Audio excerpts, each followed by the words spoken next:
Assalamualaikum warahmatullahi wabarakatuh. Halo, saya Zeta Adhatri Sativa, peserta Jarvis Bootcamp akan mempresentasikan materi Cisco Ensa modul 5 sampai 9. Langsung saja masuk ke modul 5. Modul ini berjudul ACL for IPv4 Configuration.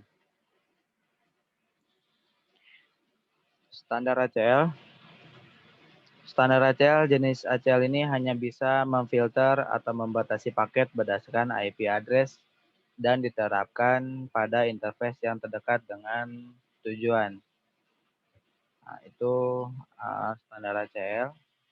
Lalu untuk konfigurasinya, konfigurasi standar ACL number. Di sini contohnya ACL mengizinkan traffic dari host 192.168.10.10 dan semua host pada 192.168.20.0/24 network out interface serial 0/1/0 pada router R1. Seperti ini contoh konfigurasinya. Langsung dimasukkan access list, numbernya itu dari 10. Lalu kita kasih permit 192.168.10.10. Setelah access list numbernya sudah terbuat, lalu kita cek bisa kita ketik exit dulu atau langsung do show access list. Nah, lalu di situ muncul permit 192.168.10.10. Jadi host tersebut diizinkan.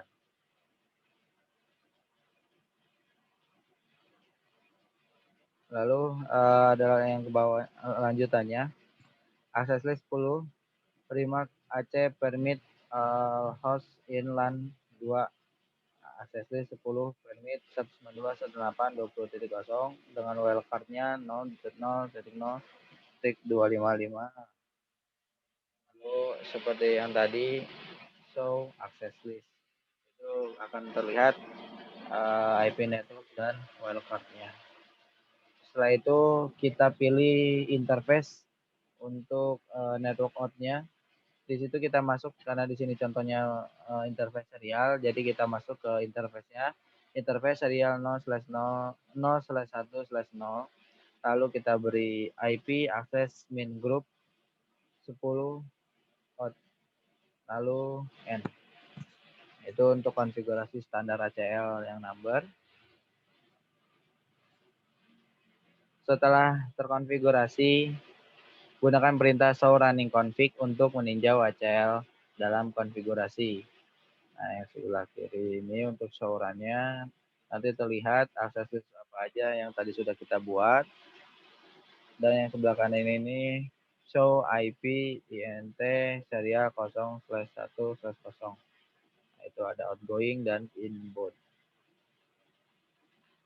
Selanjutnya kalau yang tadi itu number, sekarang yang nama atau named. Di sini traffic diizinkan traffic dari host 192.168.10.10 dan semua host yang ada di network 20.0/24. Network out interface-nya sama seperti tadi, serial 0/1/0. Nah, ini kita matiin dulu yang atau remove dulu access list yang tadi kita buat. Kita buat yang baru. IP access list standard permit access. Setelah itu remark AC permit host 192.168.10.10 permit host 192.168.10.10. Nah, sama yang bawahnya permit hostnya 10.10 dan permitnya juga yang buat LAN 2 itu dikasih wildcard-nya. Setelah dodonya terkonfigurasi, interface serial 0/1/0 kita beri IP access group permit access out. Nah, jadi nama acelnya adalah permit access dan interface tersebut untuk net out interface. Setelah itu end. Nah, setelah dikonfigurasi, kita harus meninjau kembali konfigurasi yang tadi kita pakai. Pertama show access list, di sana langsung terlihat nama ACL-nya. Lalu show IP INT serial 0/1/0 itu sama juga terlihat outgoing dan inbound-nya. Selanjutnya extended ACL. Jenis ACL ini bisa memfilter atau membatasi paket-paket berdasarkan sumber maupun tujuan, jenis paket dan alamat port. Tidak seperti standar ACL, jenis ini bisa memfilter atau membatasi paket tertentu saja. Extended ACL ini didefinisikan dengan nomor dari 100 sampai 199 dan 2000 sampai 2699. Lalu untuk konfigurasinya kita contohkan yang number. Contoh ini ACL mengizinkan traffic HTTP dan HTTPS dari jaringan 192.168.10.0 untuk pergi ke destinasi manapun atau tujuan manapun. Extended ACL dapat diterapkan di berbagai lokasi, namun mereka biasanya diterapkan dekat dengan sumbernya. Di sini ACL 110 diterapkan masuk pada interface R1G atau gigabit 0/0/0. Nah, perintahnya seperti contoh di bawah ini, access list, kita masukkan numbernya 110, permit, dia mengizinkan TCP dari alamat network beserta wildcard marks-nya, any equal langsung ke www atau bisa langsung portnya 80. Nah, itu HTTP dan HTTPS bawahnya. Lalu masuk ke interface G0/0/0, kita beri IP access group 110 sesuai ACL-nya, lalu kita konfigurasikan dia menjadi interface in. Lalu itu exit. Lanjutannya, ini untuk serving ACL mengizinkan traffic HTTP dan HTTPS dari pengguna dalam untuk keluar dari interface G0/0/1 yang terhubung ke internet. Lalu lintas web yang kembali dari internet diizinkan kembali ke dalam private network oleh ACL browsing. Serving ACL diterapkan inbound dan browsing ACL diterapkan outbound pada interface R1G0/0/0.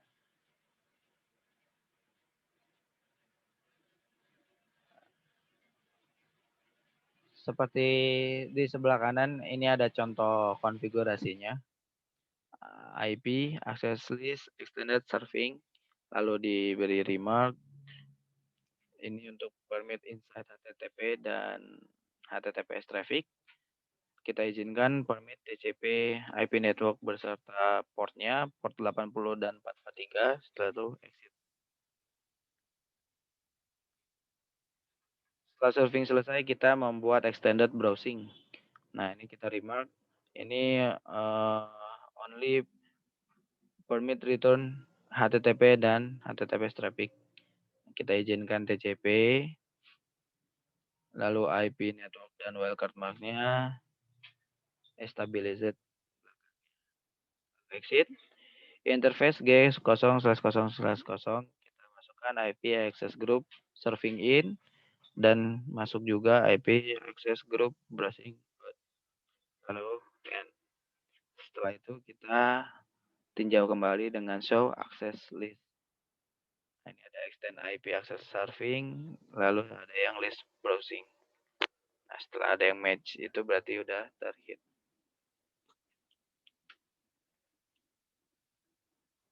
Ya, lanjutan perintah show access list digunakan untuk memverifikasi statistik ACL. Perhatikan bahwa izin menghitung HTTPS yang aman yaitu persamaan 443. Deserving ACL dan perhitungan pengembalian yang ditetapkan di ACL browsing telah meningkat. Yaitu tadi untuk modul 5, selanjutnya modul 6. Modul 6 ini kita akan membahas tentang NAT karakteristik. Nah, apa sih NAT itu? Penggunaan utama NAT adalah untuk menghemat alamat IPv4 public. NAT memungkinkan jaringan untuk menggunakan alamat IPv4 pribadi atau private secara internal dan menerjemahkan ke alamat publik bila diperlukan.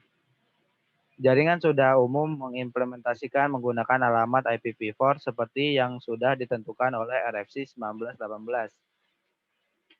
Alamat IPv4 private tidak bisa di-route melalui internet karena digunakan untuk berkomunikasi di dalam satu jaringan yang sama secara lokal. Untuk bisa menggunakan alamat IPv4 secara publik atau berinternet, kita harus mentranslitkan IPv4 private menjadi public untuk bisa berkomunikasi atau terhubung ke internet. Atau secara gampangnya itu mentranslitkan alamat IPv4 private menjadi public agar dia bisa berinternet. Selanjutnya ada tipe NAT. Di sini contohnya ada static NAT. NAT yang menggunakan mapping one-to-one dari lokal dan global address dikonfigurasi oleh network administrasi dan memiliki IP yang tetap tidak berubah. Selanjutnya ada dynamic NAT yang menggunakan pool atau kumpulan alamat yang digunakan untuk menetapkan alamat untuk klien meminta pertama. NAT ini menggunakan basis siapa cepat dia yang dapat. Lanjut path atau bisa disebut juga dengan NAT overload. Melakukan multiple translasi ke beberapa IPv4 ke dalam satu alamat IP public IPv4. Yang terakhir ada next available port. Di saat path tidak memiliki port lagi untuk digunakan sebagai IP translasi, path mencari alamat eksternal untuk mengakumulasi port number yang sudah terpakai. Proses ini akan terus berjalan sampai tidak ada port yang tersedia atau alamat eksternal tambahan. Itu tadi untuk NAT IPv4. Ini ada lagi NAT for IPv6.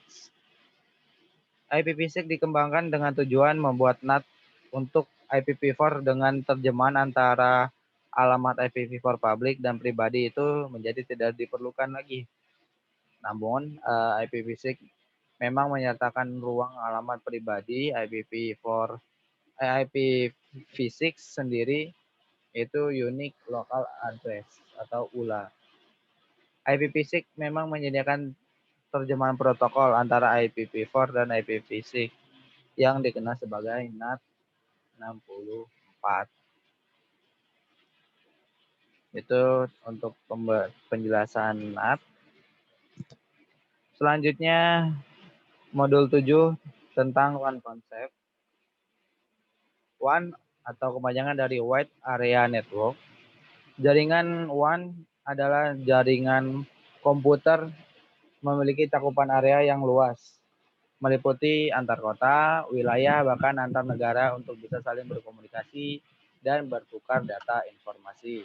Contohnya seperti gambaran di bawah, di mana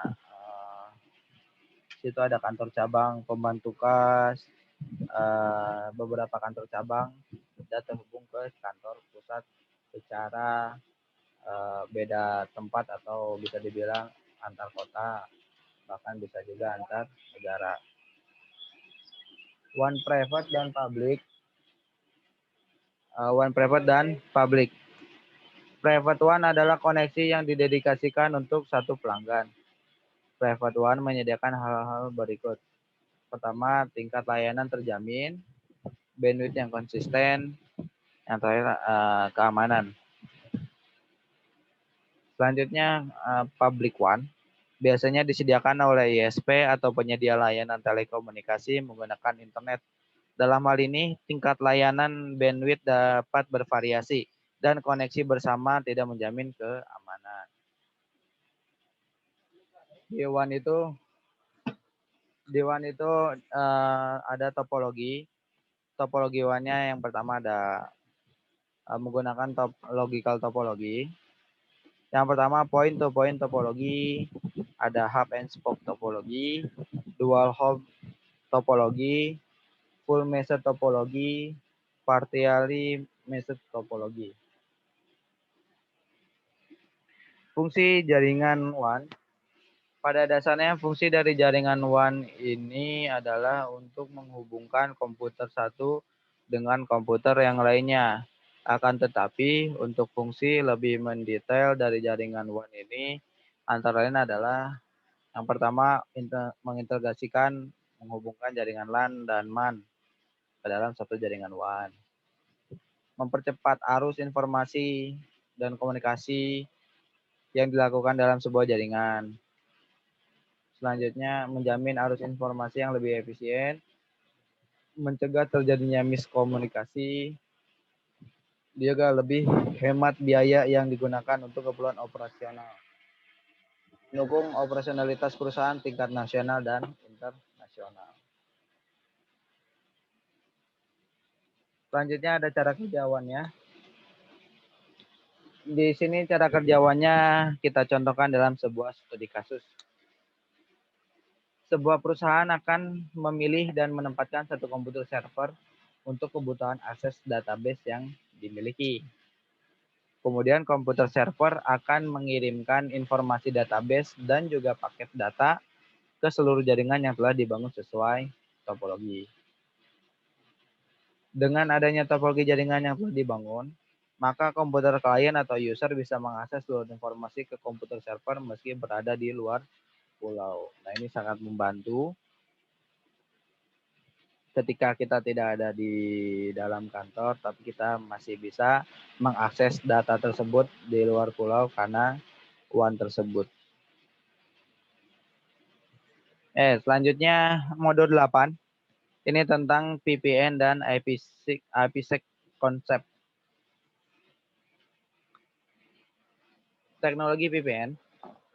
VPN atau Virtual Private Network untuk membuat koneksi end-to-end private network. VPN bersifat virtual karena membawa informasi dalam jaringan pribadi, tetap informasi tersebut sebenarnya diangkut melalui jaringan publik. VPN bersifat pribadi karena lalu lintas dienkripsi untuk menjaga kerahasiaan data saat diangkut melintasi jaringan publik. Nah, jadi VPN ini secure. Nah, untuk benefitnya, yang pertama hemat biaya karena organisasi dapat menggunakan VPN untuk mengurangi biaya konektivitas mereka sekaligus meningkatkan bandwidth koneksi jarak jauh. Keamanan ini karena protokol enkripsi dan autentikasi melindungi data dari akses yang tidak sah. Lalu ada skalabilitas. VPN memungkinkan organisasi untuk menggunakan internet sehingga memudahkan penambahan pengguna baru tanpa menambahkan infrastruktur yang signifikan. Terakhir ada compatibility. Karena VPN dapat diimplementasikan di berbagai pilihan link WAN, termasuk teknologi broadband, pekerja jarak jauh, dan menggunakan koneksi berkecepatan tinggi. Ini untuk mendapatkan akses aman ke jaringan perusahaan. Nah, untuk tipe VPN yang pertama ini ada remote access. Remote access memungkinkan pengguna jarak jauh dan seluler terhubung dengan aman ke perusahaan. Remote access VPN biasanya diaktifkan secara dinamis oleh pengguna saat diperlukan dan dapat dibuat menggunakan IPsec atau di sini ada dua. Yang pertama itu clientless VPN connection. Koneksi diamankan menggunakan koneksi SSL. Lalu ke bawah ada client based VPN connection. Itu VPN client software seperti Cisco, AnyConnect, Secure Mobility Client harus diinstal pada perangkat akhir atau end device pengguna jarak jauh.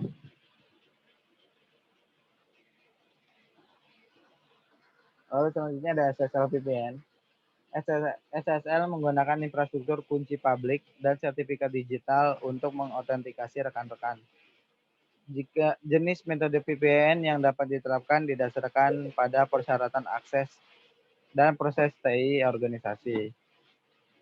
Tabel tersebut membandingkan uh, penerapan akses jarak jauh dan IPsec SSL.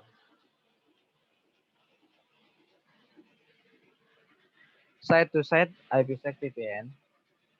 VPN site to site menghubungkan jaringan melalui jaringan yang tidak percaya seperti internet.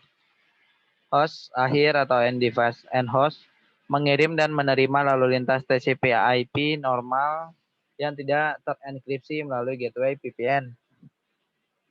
Gateway VPN merangkum dan mengenkripsi lalu lintas keluar dari link dari site dan mengirimkan lalu lintas melalui tunnel atau terowongan VPN tunnel ke gateway VPN di situs target atau di site targetnya. Gateway VPN penerima menghapus header, mendeskripsi konten, dan menyampaikan paket ke host target dalam jaringan pribadinya. Itu untuk site-to-site IPsec VPN. Selanjutnya ada IPsec Virtual Tunnel Interface atau VTI. Menyederhanakan proses konfigurasi yang diperlukan untuk mendukung banyak situs dan akses jarak jauh. Untuk teknologinya, IPsec adalah standar IETF yang mendefinisikan bagaimana VPN dapat diamankan di seluruh jaringan IP. IPsec melindungi dan mengautentikasi paket IP antara sumber dan tujuan dan menyediakan fungsi keamanan penting ini. Yang pertama ada confidentiality. Saya menggunakan algoritma enkripsi untuk mencegah penjahat dunia maya membaca isi paket. Lalu ada integrity, menggunakan algoritma hashing untuk memastikan bahwa paket tidak diubah antara sumber dan tujuan. Yang ketiga, origin authentication, menggunakan protokol Internet Key Exchange atau IK untuk mengautentikasi sumber dan tujuan. Keempat, DVI Hellman digunakan untuk mengamankan pertukaran kunci. Selanjutnya, modul terakhir, modul 9, QoS Concept. QoS atau Quality of Service atau kualitas layanan adalah metode pengukuran yang digunakan untuk menentukan kemampuan sebuah jaringan seperti aplikasi jaringan, host atau router dengan tujuan memberikan network service yang lebih baik dan terencana sehingga dapat memenuhi kebutuhan suatu layanan. Untuk prioritas traffic, ketika volume traffic lebih besar dari apa yang diangkut melalui jaringan, perangkat mengantri hold, paket dalam memori sampai sumber daya tersedia untuk mengirimkannya. Antrian paket menyebabkan penundaan karena paket tidak ditransmisikan sampai paket sebelumnya telah diproses. Jika jumlah paket yang diantrikan terus bertambah, memori di dalam perangkat akan terisi dan di drop. Salah satu teknik QoS yang dapat membantu masalah ini dengan mengklasifikasikan data ke dalam beberapa antrian seperti yang ditunjukkan pada gambar. Nah, di sini ada high priority queue yang warnanya merah. Dia itu untuk yang real time seperti POIF. Terus ada yang medium financial transaksi dan yang low priority itu seperti web page. Nah, jadi diklasifikasikan. Lalu ada algoritmanya. Untuk kebijakan QoS diterapkan oleh admin jaringan menjadi aktif ketika terjadi kemacetan pada link. Antrian atau queuing adalah alat manajemen kemacetan yang dapat menyangga, memprioritaskan, dan jika diperlukan menyusun ulang paket sebelum dikirim ke tujuan. Ada beberapa algoritma queue yang tersedia. Ada yang pertama first in first out atau FIFO. Yang kedua ada weighted fair queuing atau WFQ. Yang ketiga ada class based weighted fair queuing atau CBWFQ. Ada low latency queuing atau LLQ. Selanjutnya untuk modelnya ada 3. Yang pertama ada base effort service. Yang kedua ada integrated service. Yang ketiga ada differentiated service. Oke, mungkin itu saja yang bisa saya sampaikan rangkuman dari modul 5 sampai modul 9. Terima kasih kepada Jarvis Bootcamp yang telah mengajarkan saya selama 3 bulan penuh materi Cisco ini. Kunjungi web Jarvis dengan linknya jarvis-solusi.id. Itu aja yang saya sampaikan. Assalamualaikum warahmatullahi wabarakatuh.